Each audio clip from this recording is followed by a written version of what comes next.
महत्वपूर्ण question answer, तो video को पूरा अवश्य देखिएगा। अगर आप चैनल पर पहली बार आए हैं तो चैनल को सब्सक्राइब कर लें, वीडियो को लाइक कर लें और ज़्यादा से ज़्यादा वीडियो को शेयर करें। रोज़ आपके लिए क्लास लाई जाती है, तो सभी लोग रोज़ इसी तरह से जुड़िएगा। महत्वपूर्ण क्वेश्चन आंसर आपके लिए लाए जाते हैं। आज का अपना यहाँ पर फर्स्ट क्वेश्चन क्या पूछा गया है, तो चलिए देख लेते हैं। आज का फर्स्ट क्वेश्चन यहाँ पर दिया गया है कि गिरजा कुमार माथुर का जन्म कहाँ हुआ था, ये आपके लिए यहाँ पर बताना है। बताइएगा, चयन कीजिएगा। 4 विकल्प आपके दिए गए हैं। गिरजा कुमार माथुर जो है, इनका जन्म आपसे पूछा गया है। बताइए इनका जन्म कहाँ पर हुआ था। उत्तर प्रदेश, मध्य प्रदेश, राजस्थान, बिहार में कहाँ पर इनका जन्म हुआ था। तो आप सभी का सही आंसर होगा विकल्प नंबर क्या होगा सही आंसर। क्वेश्चन नंबर 1 है, 1 का सही आंसर है विकल्प नंबर बी यानी कि मध्य प्रदेश आपका सही आंसर है। विकल्प नंबर 2 आपका सही आंसर है मध्य प्रदेश में। मध्य प्रदेश आपका यहाँ पर सही आंसर है। लवली जी, रेखा जी, मंजू जी। दिनकर जी की मृत्यु कब हुई, इनका निधन आपके लिए यहाँ पर बताना है। दिनकर जी का निधन कब हुआ, 1553 में, 1974 में, 1980 में, 1950 में। तो क्वेश्चन नंबर 2 है और 2 में आपके लिए सही आंसर चयन करना है। दिनकर जी का निधन आपसे पूछा गया है। क्वेश्चन नंबर 2 का सही आंसर क्या होगा। महत्वपूर्ण क्वेश्चन यहाँ पर दिया गया है और आप सभी का सही आंसर है विकल्प नंबर बी यानी कि यहाँ पर 1974 आपका सही आंसर होगा। 1974 आपका सही आंसर है। विकल्प नंबर 2 जिन्होंने भी चयन किया है उनका यहाँ पर सही आंसर है। दिनकर जी का निधन पूछा गया है, तो बिल्कुल सही, बहुत बढ़िया। अगला क्वेश्चन यहाँ पर देखिएगा, इंदुमती कहानी कब प्रकाशित हुई थी। इंदुमती कहानी जो है ये कब प्रकाशित हुई थी। 1900 ईस्वी में, 1990 में, 1830 में, 1610 में। बताइए रामेंद्र जी क्या होगा सही आंसर, चयन कीजिएगा। तन्मय जी, महत्वपूर्ण क्वेश्चन यहाँ पर दिया गया है। क्वेश्चन नंबर 3 है, इंदुमती कहानी कब प्रकाशित हुई थी। तो आप सभी का यहाँ पर विकल्प नंबर 1 होगा सही आंसर 1900 ईस्वी में। विकल्प नंबर 1 आप सभी का सही आंसर है 1900 ईस्वी में। अनिल जी, विकल्प नंबर 1 सभी लोगों ने बिल्कुल सही आंसर बताया है। अगला क्वेश्चन देखिए, राष्ट्रकवि मैथिली शरण गुप्त जी का निधन कब हुआ था, किस वर्ष हुआ था, ये आपको बताना है। 1970 में, 1950 में, 1964 में, 1978 में। क्वेश्चन नंबर 4 का सही आंसर चयन कीजिएगा। महत्वपूर्ण क्वेश्चन यहाँ पर पूछा गया है। 4 विकल्प आपके यहाँ पर दिए गए हैं और आप सभी का सही आंसर आ रहा है। इनका निधन हुआ था 1964 में। विकल्प नंबर आपका यहाँ पर सी वाला जो है वह आप सभी का सही आंसर होगा। क्या है सही आंसर, 1964 आपका यहाँ पर सही आंसर होगा। गोरा बादल कहानी जो है इसके रचनाकार कौन है। क्वेश्चन नंबर 5 है, गोरा बादल कहानी के रचनाकार कौन माने जाते हैं। तो आप सभी का यहाँ पर सही आंसर आ रहा है 5 में कि गिरधर हैं या फिर गोविंद स्वामी हैं, नाभादास हैं, प्रभाकर माचवे हैं। क्वेश्चन नंबर 5 आपसे यहाँ पर पूछा गया है और 5 का आप सभी का सही आंसर आ रहा है कि गोरा बादल कहानी ये मानी जाती है प्रभाकर माचवे जी की।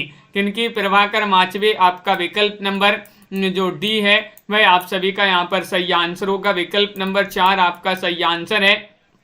बहुत बढ़िया, सभी लोगों ने सही आंसर चयन किया है। अगला क्वेश्चन यहाँ पर देखिएगा। क्वेश्चन नंबर यहाँ पर मंजू जी क्या पूछा गया है। क्वेश्चन नंबर 6 है, आधुनिक एकांकी नाटक के जन्मदाता कौन माने जाते हैं। क्वेश्चन नंबर 6 में आपको बताना है राम कुमार वर्मा है या फिर भारतेंदु है, महादेवी वर्मा है, रमाशय है। तो 6 में आप सभी का सही आंसर आ रहा है। आधुनिक एकांकी नाटक के जन्मदाता पूछा गया है आपसे, जन्मदाता कौन है। और आप सभी का यहाँ पर सही आंसर आ रहा है 6 में राम कुमार वर्मा। राम कुमार वर्मा आपका यहाँ पर विकल्प नंबर 1 जो है वह माने जाते हैं। विकल्प नंबर 1 आप सभी का सही आंसर होगा। बहुत बढ़िया, बिल्कुल सही आंसर आप लोगों ने यहाँ पर चयन किया है। राम कुमार वर्मा झांसी की रानी ये उपन्यास माना जाता है। इसके रचनाकार कौन है। क्वेश्चन नंबर 7 का सही आंसर अज्ञेय है, वृंदावन लाल वर्मा है, प्रसाद हैं, प्रेमचंद हैं। झांसी की रानी के रचनाकार ये उपन्यास विधा की रचना मानी जाती है और इसके रचनाकार जो माने जाते हैं वह माने जाते हैं कौन, झांसी की रानी। बहुत ही महत्वपूर्ण उपन्यास पूछा गया है। क्वेश्चन नंबर 7 में आपका विकल्प नंबर बी सही आंसर है वृंदावन लाल वर्मा। वृंदावन लाल वर्मा विकल्प नंबर जो बी है वह आप सभी का यहाँ पर सही आंसर होगा। विकल्प नंबर 2 आपका सही आंसर है। बहुत बढ़िया, बिल्कुल सही, सभी लोगों ने सही आंसर चयन किया। साकेत किस तरह की रचना है? क्वेश्चन नंबर 8 में बताना है, यानी कि कृष्ण मूलक है, हिंदू संस्कृति मूलक, या फिर पुराण मूलक, या रामचरित मूलक। बताइए। क्वेश्चन आपका महत्वपूर्ण है। क्वेश्चन नंबर 8 आपसे यहाँ पर पूछा गया है कि साकेत किस तरह की रचना मानी जाती है। तो आप सभी का यहाँ पर सही आंसर आ रहा है। यहाँ पर उपन्यास पूछा है, झांसी की रानी उपन्यास विधा की रचना पूछा है, तो ये वृंदावन लाल वर्मा जी का उपन्यास है। वो साकेत किस तरह की रचना है? 8 में आपका सही आंसर इस रामचरित मूलक रचना मानी जाती है। डी वाला विकल्प आपसे यहाँ पर सही आंसर होगा। डी वाला विकल्प जिन्होंने भी चयन किया है उनका सही आंसर है। अगला क्वेश्चन यहाँ पर 9 आपसे पूछा गया, अभिज्ञान शकुंतलम का हिंदी में अनुवाद किया है, किन्होंने किया है? कालिदास ने, राजा लक्ष्मण सेन ने, विशंबरनाथ शर्मा कौशिक ने, या फिर उपेंद्र नाथ अश्क ने। 9 में आपको चयन करना है, अभिज्ञान शकुंतलम का हिंदी में अनुवाद किन्होंने किया है, ये आपके लिए सभी के लिए चयन करना है। तो 9 का सही आंसर आ रहा है कि इसका अनुवाद किया है किन्होंने? विकल्प नंबर आपका बी सही आंसर है, राजा लक्ष्मण सेन। राजा लक्ष्मण सेन जो थे, इन्होंने अभिज्ञान शकुंतलम का हिंदी में अनुवाद किया है। तो बी वाला विकल्प आप सभी का यहाँ पर सही आंसर है। अनीता जी मोटिवेशनल जी, अगला क्वेश्चन देखिएगा कि चित्रशाला कहानी के रचनाकार कौन है? कहानी मानी जाती है चित्रशाला भारत भूषण की है, सिया रामचरण गुप्त, सदल मिश्र, या फिर विशंबरनाथ शर्मा की, किन की कहानी है? नीलम जी, क्वेश्चन नंबर 10 में आपके लिए सभी को आंसर चयन करना है, और 10 में आप सभी का सही आंसर आ रहा है कि जो चित्रशाला कहानी है ये मानी जाती है किनकी? विशंबरनाथ शर्मा कौशिक जी की। विकल्प नंबर डी वाला जो विकल्प है विशंबरनाथ शर्मा कौशिक, नीतू जी, उन सभी का यहाँ पर सही आंसर है। विकल्प नंबर 4 आपका सही आंसर है। दुल्हनी गावहु मंगला चार, हम घर आए राजा राम भरतार, ये किन की पंक्तियां मानी जाती हैं? 11 में बताना है, तुलसीदास, कबीरदास, सूरदास, या फिर रैदास। क्वेश्चन नंबर 11 का सही आंसर चयन कीजिएगा। महत्वपूर्ण क्वेश्चन यहाँ पर पूछा गया है, दुल्हनी गावहु मंगला चार, हम घर आए राजा राम भरतार, ये पंक्तियां मानी जाती हैं किनकी? तो विकल्प नंबर आपका 11 में सही आंसर आ रहा है। विकल्प नंबर बी बहुत सारे लोग बता रहे हैं, कबीरदास की ये पंक्तियां मानी जाती हैं। विकल्प नंबर 2 जो है वह आप सभी का सही आंसर होगा। कबीरदास सही आंसर है, बिल्कुल सही। अगला क्वेश्चन यहाँ पर देखिएगा। क्वेश्चन नंबर आपसे यहाँ पर पूछा गया है, 12वां क्वेश्चन है, रामचरितमानस की टीका निम्न में से किसने की है? महेंद्र रामचरण ने, हरिचरण दास ने, जानकी प्रसाद ने, किशोरी दास ने। 12 में आपके लिए चयन करना है, क्या होगा सही आंसर? रामचरितमानस की टीका निम्न में से बताने किसने की है? तो 12 में आप सभी का सही आंसर आ रहा है महेंद्र रामचरण ने। किन्होंने? महेंद्र रामचरण। विकल्प नंबर ए वाला जो है वह आप सभी का यहाँ पर सही आंसर होगा। बहुत बढ़िया, बिल्कुल सही। अगला क्वेश्चन यहाँ पर देखिएगा। क्वेश्चन नंबर आपसे यहाँ पर 13 पूछा गया है, अज्ञे पर किस विद्यमान का प्रभाव माना जाता है? वह विद्यमान आपके लिए चयन करना है, कौन से वह विद्यमान है चयन कीजिएगा। महत्वपूर्ण क्वेश्चन यहाँ पर पूछा गया है और आप सभी का यहाँ पर सही आंसर क्या होगा? अज्ञे पर पूछा है, अज्ञे पर किस विद्यमान का प्रभाव माना जाता है? तो आप सभी का यहाँ पर सही आंसर है महात्मा गांधी, विनोबा भावे, D.H. लॉरेंस, गौतम बुद्ध। 13 में आप सभी का सही आंसर आ रहा है कि अनिल जी विकल्प नंबर आपका जो सी है वह आप सभी का सही आंसर होगा, D.H. लॉरेंस। D.H. लॉरेंस आप सभी का सही आंसर होगा। अज्ञे पर किस विद्यमान का प्रभाव माना जाता है? तो D.H. लॉरेंस सही आंसर है। उदय शंकर भट्टकृत सागर की लहरें किस तरह का उपन्यास है? ये आपसे पूछा गया है, बताइएगा ये किस तरह का उपन्यास माना जाता है? सभी लोग चयन करेंगे। ये माना जाता है आंचलिक, ऐतिहासिक, जासूसी, या फिर सामाजिक। 14वां क्वेश्चन यहाँ पर पूछा है, बहुत ही महत्वपूर्ण क्वेश्चन यहाँ पर दिया गया है कि उदय शंकर भट्टकृत सागर की लहरें किस तरह का उपन्यास माना जाता है? तो 14 में आप सभी का सही आंसर आ रहा है कि विकल्प आप 14 में आप सभी का सही आंसर है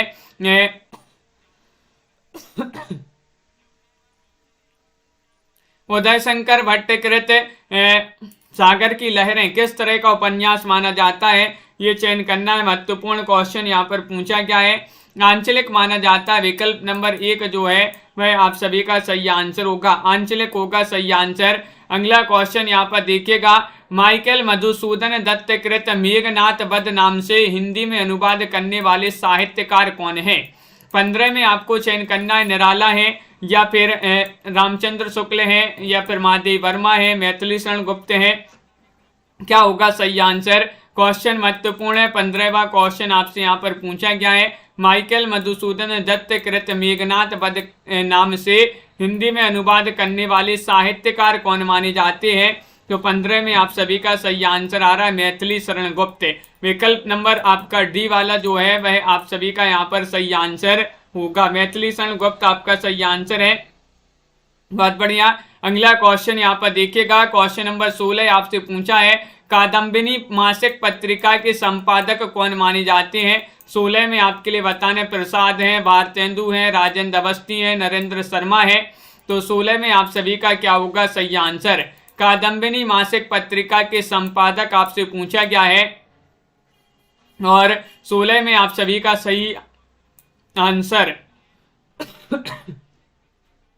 विकल्प नंबर आपका सी सही आंसर है, राजेंद्र अवस्थी माने जाते हैं। कादम्बिनी मासिक पत्रिका के संपादक राजेंद्र अवस्थी माने जाते हैं। सी वाला विकल्प जो है वह आप सभी का सही आंसर है। बहुत बढ़िया, सभी लोगों ने यहाँ पर विकल्प नंबर 3 जिन्होंने भी चयन किया है सही आंसर होगा। प्रयोगवाद का प्रवर्तक माना जाता है, किसको माना जाता है। रामचंद्र शुक्ल को, अज्ञे को, नंद दुलारी वाजपेयी को, नेमीचंद्र जैन को। 17 में आपको चयन करना है। लाइक भी करते जाइएगा सभी लोग जिन्होंने अभी तक लाइक नहीं किया है, लाइक भी कर लें वीडियो को विशाल जी। और आप सभी का सही आंसर है कि प्रयोगवाद का प्रवर्तक, इतना सरल क्वेश्चन है, अज्ञे को माना जाता है। किनको, विकल्प नंबर बी आप सभी का यहाँ पर सही आंसर है, अज्ञे को माना जाता है प्रयोगवाद का प्रवर्तक। अगला क्वेश्चन यहाँ पर देखिएगा सीमा जी, क्वेश्चन नंबर आपसे 18 पूछा है, निम्न में से प्रयोगवादी कहानीकार कौन है। प्रयोगवादी कहानीकार बताना है। राजेंद्र अवस्थी हैं, जगदीश माथुर हैं, मोहन राकेश हैं, बेनीपुरी हैं। 18वां क्वेश्चन यहाँ पर दिया गया है और 18 में आप सभी का सही आंसर आ रहा है। प्रयोगवादी कहानीकार जो माने जाते हैं वह माने जाते हैं कौन। विकल्प नंबर आपका यहाँ पर सही आंसर है, सी वाला विकल्प आप सभी का सही आंसर होगा।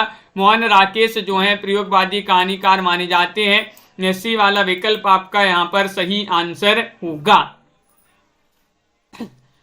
सी वाला विकल्प आपका सही आंसर है। 19वां क्वेश्चन यहाँ पर देखिएगा, यहाँ पर पूछा है, सदाचार का ताबीज व्यंग्यात्मक लेख के रचनाकार कौन है।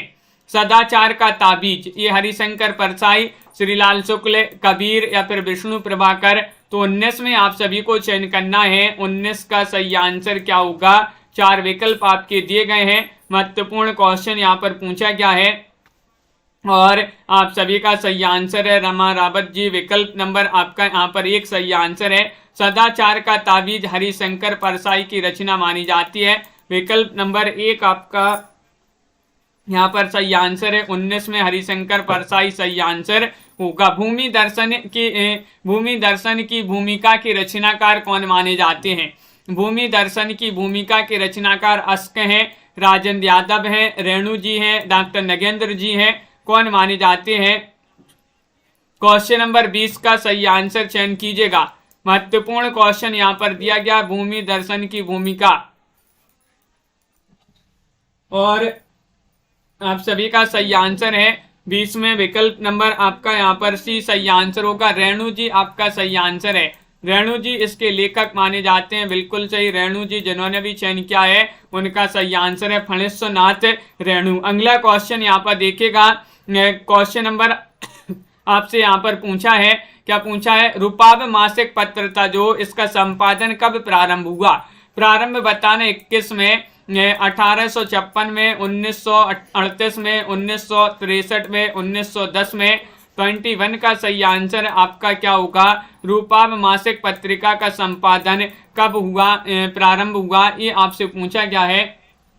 तो आप सभी का यहाँ पर सही आंसर क्या होगा, चयन कीजिएगा। 21वां क्वेश्चन यहाँ पर पूछा गया है। 21 में आपका बी सही आंसर है। 1938 में क्या है सही आंसर, तनु जी बिल्कुल चाहिए। 1938 आपका विकल्प नंबर 2 जो है वह आप सभी का सही आंसर होगा। प्रकृति का सुकुमार कवि किसे कहा जाता है, क्वेश्चन नंबर 22 में आपको बताना है। निराला को, पंत को, महादेवी वर्मा को, प्रसाद जी को। 22वां क्वेश्चन यहाँ पर पूछा है, क्या होगा सही आंसर 22 में, प्रकृति का सुकुमार कवि। एक बार नहीं, अपन ने कई बार इस क्वेश्चन को पढ़ा है। और 22 में आप सभी का सही आंसर है पंत। पंत आपका यहाँ पर सही आंसर है। सुमित्रा नंदन पंत आप सभी का सही आंसर होगा। बहुत बढ़िया, बिल्कुल सही आंसर आप लोगों ने यहाँ पर चयन किया है। अगला क्वेश्चन देखते हैं। तुलसीदास जी का पहला महाकाव्य कौन सा माना जाता है। तुलसीदास, रामचरितमानस है, विनय पत्रिका है, रामज्ञा है, या फिर जानकी मंगल है। 23 में चयन कीजिएगा। महत्वपूर्ण क्वेश्चन यहाँ पर पूछा गया है। और 23 में आप सभी का सही आंसर है तुलसीदास जी का पहला जो महाकाव्य माना जाता है वह माना जाता है कौन सा, विकल्प नंबर आपका यहाँ पर 1 सही आंसर होगा, रामचरितमानस। रामचरितमानस आपका यहाँ पर सही आंसर है। बहुत बढ़िया, सभी लोगों ने विकल्प नंबर 1 चयन किया। यहाँ पर रामचरितमानस उनका सही आंसर होगा। अगला क्वेश्चन यहाँ पर देखिएगा। क्वेश्चन नंबर आपसे यहाँ पर पूछा गया है, मंत्र विद्य उपन्यास के रचनाकार कौन माने जाते हैं। 24वां क्वेश्चन यहाँ पर है। और 24 में आप सभी का यहाँ पर सही आंसर आ रहा है। मंत्र विद्य उपन्यास के जो रचयिता है विष्णु प्रभाकर हैं, राजेंद्र यादव हैं, निर्मल वर्मा हैं, कृष्णा सोबती हैं।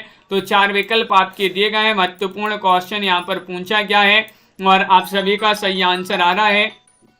क्या आ रहा है सही आंसर, बताइए, चयन कीजिएगा। महत्वपूर्ण क्वेश्चन है, मंत्र विद्य उपन्यास के रचयिता कौन माने जाते हैं। तो आप सभी का यहाँ पर सही आंसर होगा बी वाला विकल्प, यानी कि राजेंद्र यादव। विकल्प नंबर 2 जिन्होंने भी चयन किया है उनका यहाँ पर सही आंसर है। दिनमान पत्रिका के संपादक आपको बताना है कौन माने जाते हैं, तो चयन कीजिएगा। महत्वपूर्ण क्वेश्चन यहाँ पर दिया गया है। दिनमान के संपादक पूछा है, बच्चन है, हरिऔध है, अज्ञे हैं, रघुवीर साय है। तो आप सभी का यहाँ पर सही आंसर क्या है। 25वां क्वेश्चन यहाँ पर पूछा गया है, दिनमान पत्रिका के संपादक। तो आप सभी का सही आंसर होगा यहाँ पर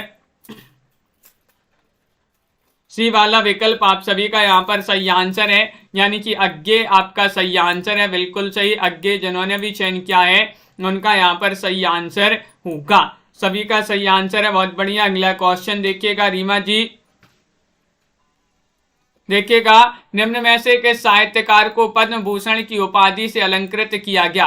क्वेश्चन नंबर 26 आपसे यहाँ पर पूछा गया, राजेंद्र यादव को, मैथिली शरण गुप्त को, प्रसाद को, दिनकर को। तो वह आपके लिए साहित्यकार बताने जिनको पद्म भूषण की उपाधि से अलंकृत किया गया। तो 26 में आप सभी का यहाँ पर सही आंसर क्या होगा, चयन कीजिएगा सभी लोग। महत्वपूर्ण क्वेश्चन है सुमित जी, और आप सभी का यहाँ पर सही आंसर है। तो 26 में आप सभी का सही आंसर क्या आ रहा है, विकल्प नंबर बी आप सभी का सही आंसर है। मैथिली शरण गुप्त आप सभी का सही आंसर होगा। विकल्प नंबर 2 आप सभी का सही आंसर है। अगला क्वेश्चन यहाँ पर देखिएगा, प्रयोगवाद का आरंभ कब से माना जाता है। प्रयोगवाद जो है इसका समय जो है कब से इसको आरंभ माना जाता है प्रयोगवाद का, 1903 से, 1936 से, 1920 से, 1943 से। तो क्वेश्चन नंबर आपसे यहाँ पर 27 पूछा गया है और 27 में आप सभी का सही आंसर होगा विकल्प नंबर डी 1943 से। 1943 आपका यहाँ पर सही आंसर होगा। डी वाला विकल्प जिन्होंने भी चयन किया है उनका सही आंसर है विकल्प नंबर 4 आप सभी का यहाँ पर सही आंसर होगा 1943 से। बिहारी सतसई की भूमिका के रचनाकार कौन है। लाला भगवान दीन है, पद्मसेन शर्मा है, देव है, बिहारी है। ये 4 विकल्प आपके दिए गए हैं। 28वां क्वेश्चन यहाँ पर पूछा गया है और 28 में आप सभी का बिहारी सतसई की भूमिका के रचनाकार कौन माने जाते हैं। तो आप सभी का यहाँ पर सही आंसर आ रहा है, बहुत बढ़िया। 28 में विकल्प नंबर बी पद्मसेन शर्मा माने जाते हैं। पद्मसेन शर्मा आप सभी का सही आंसर होगा। अगला क्वेश्चन यहाँ पर देखिएगा, आनंद जी, पुष्पा जी, यशपाल ने अधिकांशतः किस प्रकार की कहानियां लिखी? यशपाल जी ने समाजवादी, साम्यवादी, सामंतवादी या मार्क्सवादी। एक बार लाइक अवश्य कर लीजिएगा सभी लोग, जिन्होंने अभी तक लाइक नहीं किया है लाइक कर लें सभी लोग। बहुत सारे लोग, हाँ रमा रावत जी, वर्ग 2 के लिए भी महत्वपूर्ण क्वेश्चन है ये आपके लिए, हिंदी साहित्य के, क्योंकि वर्ग 2 में भी आपका हिंदी साहित्य है। और यशपाल ने अधिकांशतः किस प्रकार की कहानियां लिखी हैं? क्वेश्चन नंबर 29 है और 29 में बी होगा सही आंसर, साम्यवादी। साम्यवादी आप सभी का यहाँ पर सही आंसर है, विकल्प नंबर 2 आप सभी का सही आंसर होगा। बहुत बढ़िया। अगला क्वेश्चन यहाँ पर देखिए, कंकाल उपन्यास की रचना किस काल में हुई थी? भारतेंदु काल में, छायावाद में, द्विवेदी या फिर रीति काल में? 30 का सही आंसर चयन कीजिएगा। 4 विकल्प आपके दिए गए हैं। कंकाल उपन्यास जो है ये किन का उपन्यास माना जाता है और किस काल में इसकी रचना हुई है? तो आप सभी का यहाँ पर सही आंसर आ रहा है, क्या आ रहा है? सही आंसर चयन कीजिएगा। सभी लोग बता रहे हैं विकल्प नंबर बी की छायावाद में जो है इसकी रचना हुई थी, कंकाल उपन्यास की। कंकाल उपन्यास की रचना किस काल में हुई थी? छायावाद में। तो बी वाला विकल्प आपका सही आंसर। ये भी बता दीजिएगा किन की रचना मानी जाती है। रंगभूमि उपन्यास किस वाद्य से प्रभावित है? बताइए। जयशंकर प्रसाद का है, बिल्कुल सही। जयशंकर प्रसाद की रचना है कंकाल, तितली, इरावती। तो रंगभूमि उपन्यास किस वाद्य से प्रभावित है ये आपके लिए बताना है। लोहिया वाद्य से, सुभाष वाद्य से, गांधी वाद्य से, नेहरू वाद्य से। तो क्वेश्चन 31 है, महत्वपूर्ण है और आप सभी का सही आंसर आ रहा है विकल्प नंबर सी, यानी कि गांधी वाद्य से। गांधीवाद आपका सही आंसर होगा। विकल्प नंबर 3 जो है भाई आप सभी का सही आंसर होगा, बिल्कुल सही, बहुत बढ़िया। अगला क्वेश्चन यहाँ पर देखिएगा कि 1882 में ज्ञानपीठ पुरस्कार किसे दिया गया? 32 में आपको बताना है जो 1982 का जो ज्ञानपीठ पुरस्कार था। हाँ, रोज लाइव क्लास चलती है अपनी। तो आप सभी का सही आंसर है 1982 में जो ज्ञानपीठ पुरस्कार दिया गया वह दिया गया था। आप सभी का सही आंसर है किसके लिए? 32 में आपका डी सही आंसर होगा, यानी कि महादेवी वर्मा आप सभी का यहाँ पर सही आंसर होगा। विकल्प नंबर 4 आप सभी का यहाँ पर सही आंसर है। महादेवी वर्मा को दिया गया था, बहुत बढ़िया, जिनके लिए आधुनिक युग की मीरा कहा जाता है। किनको? महादेवी वर्मा को। शिवपूजन साय को राष्ट्रभाषा परिषद का संचालक किस राज्य में मनोनीत किया गया था? बिहार में, पंजाब में, मद्रास में, कलकत्ता में। तो 33 में आप सभी का सही आंसर आ रहा है, क्या आ रहा है सही आंसर?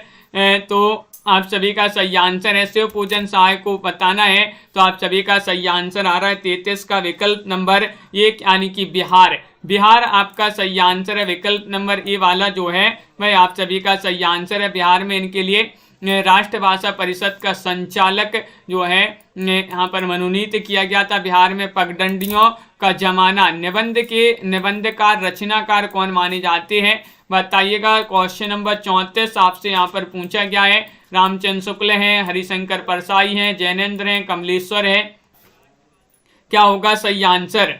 पुष्पा भारती जी, टेलीग्राम ग्रुप की लिंक डिस्क्रिप्शन में दी है, वहां से ज्वाइन कर लीजिएगा सभी लोग। और जो नहीं जुड़ पा रहे हैं तो वह टेलीग्राम ग्रुप पर है, जो नंबर चल रहा है स्क्रीन पर उस पर मैसेज करें हमें, तो हम वहां से आपके लिए जोड़ देंगे टेलीग्राम ग्रुप से। पगडंडियों का जमाना, ये निबंध के रचनाकार माने जाते हैं कौन? हरिशंकर परसाई। 34 का विकल्प नंबर बी आपका यहाँ पर सही आंसर होगा, हरिशंकर परसाई। अगला क्वेश्चन यहाँ पर देखिएगा, विकल्प नंबर आपसे पूछा है यहाँ पर क्वेश्चन नंबर 35 पूछा है, बौद्ध धर्म दर्शन के रचनाकार कौन माने जाते हैं? 35 में आपको चयन करना है। आचार्य नरेंद्र देव हैं, नरेंद्र शर्मा हैं, अज्ञेय हैं, निराला हैं। 35 में चयन कीजिएगा। 4 विकल्प आपके दिए गए हैं, बौद्ध धर्म दर्शन के रचनाकार। और आप सभी का यहाँ पर 35 में सही आंसर आ रहा है। विकल्प नंबर क्या होगा सही आंसर? बिल्कुल सही, विकल्प नंबर 1 है। डॉक्टर नरेंद्र देव जो है बौद्ध धर्म दर्शन के रचयिता माने जाते हैं, नरेंद्र देव। विकल्प नंबर 1 आपका सही आंसर होगा। अगला क्वेश्चन यहाँ पर देखिएगा, क्वेश्चन नंबर आपसे पूछा 36, स्वर्ग की कल्पना कविता हरिवंश जी के किस ग्रंथ से ली गई है। 36 में आपको बताना है प्रिय प्रवास से, पद्म प्रसून से, पारिजात से, मर्म स्पर्श से। तो 36 में आप सभी का सही आंसर आ रहा है, क्या आ रहा है सही आंसर, स्वर्ग की कल्पना कविता जो है हरिवंश जी के किस ग्रंथ से ली गई है। 36 में आप सभी का सही आंसर होगा विकल्प नंबर सी, यानी कि पारिजात आपका सही आंसर है। पारिजात आपका विकल्प नंबर जो 3 है वह आप सभी का यहाँ पर सही आंसर होगा, पारिजात होगा। तन्मय जी बहुत बढ़िया, बिल्कुल सही आंसर है। अगला क्वेश्चन देखिए, कत्की कूनो कविता के रचयिता कौन माने जाते हैं, बताइएगा। 37वां क्वेश्चन है और 37 में आपका सही आंसर, ये अपनी जो क्लास है होती है 40 मिनट की क्लास होती है और क्वेश्चन नंबर 37 में आपको बताना है ये रचना जो है किनकी मानी जाती है, कविता मानी जाती है किनकी। 37 में आपका विकल्प नंबर 1 सही आंसर है, अज्ञे की रचना ये कविता मानी जाती है। अज्ञे आपका यहाँ पर सही आंसर होगा, विकल्प नंबर 1। जिन्होंने भी चयन किया है उनका यहाँ पर सही आंसर है, बहुत बढ़िया, बिल्कुल सही। यहाँ पर क्या पूछा गया है, 38वां क्वेश्चन दिया गया है कि श्याम सिंह शशि जी को साहित्य अकादमी द्वारा जो है कौन सा पुरस्कार दिया गया था, पद्म भूषण, साहित्य भूषण, ज्ञानपीठ या फिर पद्मश्री, बताइए। क्वेश्चन नंबर 38 में आपके लिए चयन करना, श्याम सिंह शशि जी को साहित्य अकादमी द्वारा कौन सा पुरस्कार दिया गया था। 38 में आप सभी का सही आंसर आ रहा है, विकल्प नंबर आपका क्या है सही आंसर, डी वाला पद्मश्री आप सभी का सही आंसर होगा। क्या है सही आंसर, पद्मश्री आपका यहाँ पर सही आंसर है, विकल्प नंबर 4। जिन्होंने भी चयन किया है उनका यहाँ पर सही आंसर होगा। अगला क्वेश्चन यहाँ पर देखिएगा, जायसीकृत पद्मावत का नायक कौन है। नायक पूछा गया है आपसे, मनोहर है, रत्नसेन है, लूरिक है, सुजान है।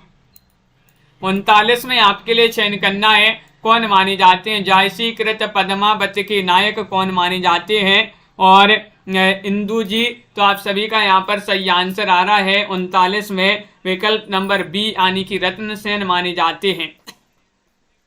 कौन माने जाते हैं, रत्नसेन माने जाते हैं, विकल्प नंबर 2। जिन्होंने भी चयन किया है रत्नसेन, उनका यहाँ पर सही आंसर होगा। अगला क्वेश्चन यहाँ पर देखिएगा, क्वेश्चन नंबर आपसे यहाँ पर 40 पूछा गया है कि विषय प्रधान काव्य को कहते हैं, क्या कहते हैं, महाकाव्य कहते हैं, प्रगति काव्य, प्रयोगवादी काव्य, छायावादी काव्य। तो 40 में आप सभी का क्या होगा सही आंसर, बताइए।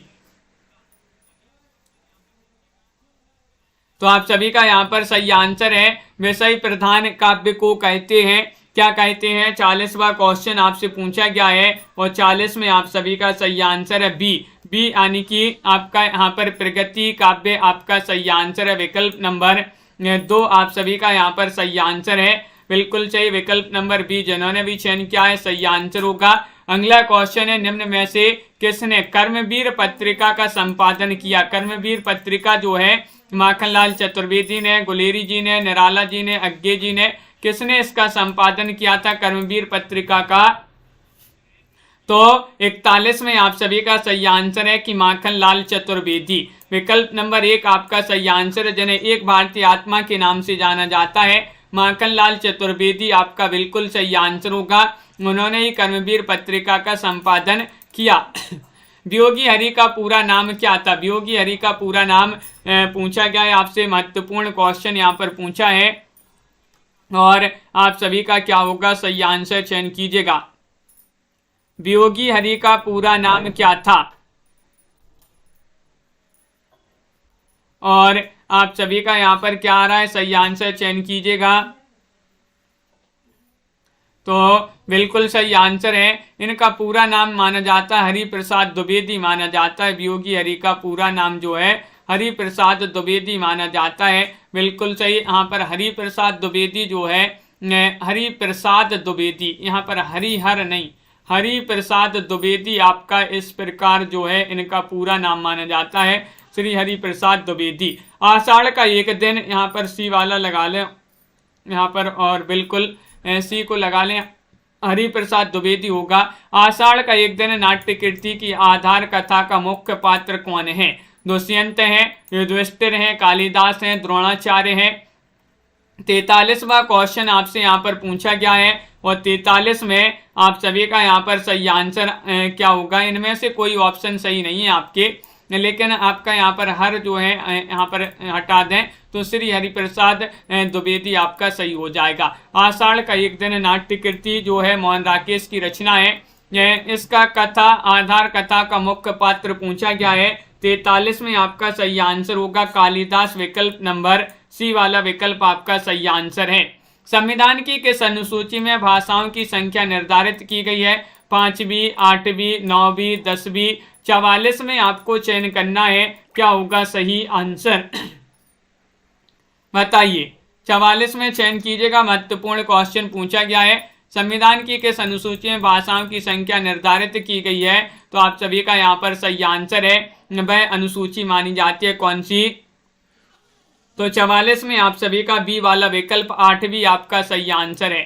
8वीं जिन्होंने भी चयन किया है उनका सही आंसर है। प्रेमचंद ने हिंदी साहित्य में पदार्पण किया है, तो बताइएगा। 45वां क्वेश्चन है 1916 में, 1910 में, 1905 में, 1909 में।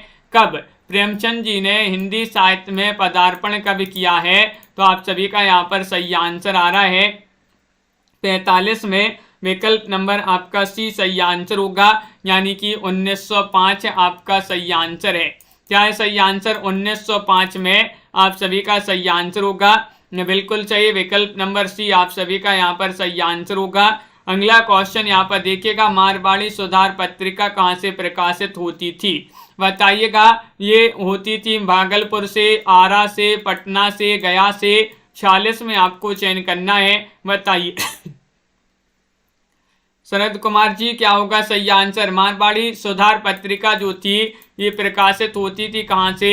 तो 46 में आप सभी का सही आंसर है, ये प्रकाशित होती थी आरा से। आरा आपका यहाँ पर सही आंसर है, विकल्प नंबर जो बी वाला विकल्प है 46 में, वह आप सभी का सही आंसर होगा। स्वप्नमयी उपन्यास के रचनाकार कौन माने जाते हैं? क्वेश्चन नंबर 47 है। विष्णु प्रभाकर हैं, प्रसाद हैं, गिरिराज किशोर हैं, जैनेन्द्र हैं। ये 4 विकल्प दिए गए हैं। लाइक अवश्य करते जाइएगा सभी लोग, जिन्होंने अभी तक लाइक नहीं किया है लाइक कर लें। और स्वप्नमयी उपन्यास माना जाता है, इसके उपन्यासकार कौन माने जाते हैं?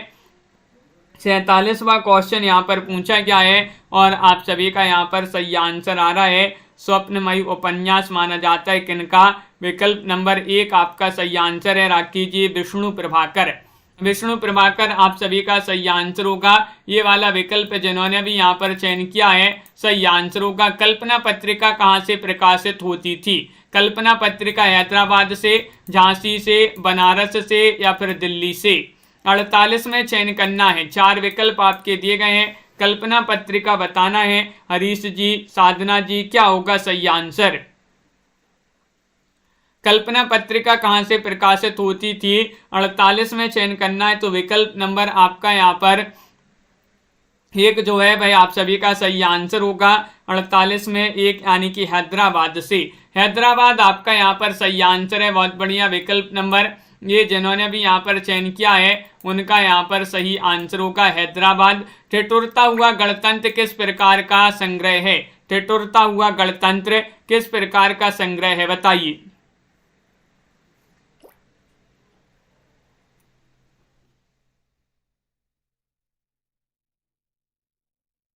तो आप सभी का यहाँ पर सही आंसर है, क्या है सही आंसर?